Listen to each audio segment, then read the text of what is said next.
আলোচিত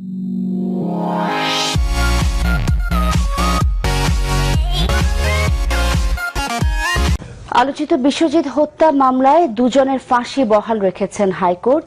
৮ আসামির মধ্যে শাকিল আর রাজনের মৃত্যুদণ্ড বহাল রাখা হয়েছে।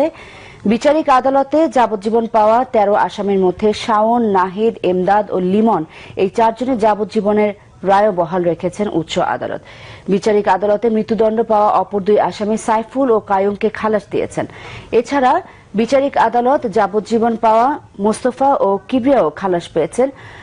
বিচারপতি মোহাম্মদ রুহুল কুদ্দুস ও বিচারপতি ভীষ্মদেব চক্রবর্তী রবিবার মোট ১০ আসামির বিষয়ে রায় দেন।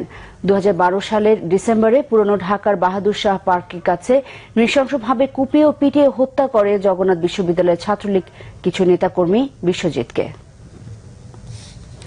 ২০১৩ সালের ১৮ ডিসেম্বর আলোচিত এই হত্যা মামলায় ২১ আসামির মধ্যে ৮ জনকে ফাঁসি এবং ১৩ জনকে যাবজ্জীবন কারাদণ্ড দিয়েছেন আদালত। এই রায়ে মৃত্যুদণ্ড পাওয়া ৪ আসামি পলাতক থাকায় তারা আপিল করেননি, যার কারণে তাদের ক্ষেত্রে বিচারিক আদালতের রায় বহাল রয়েছে।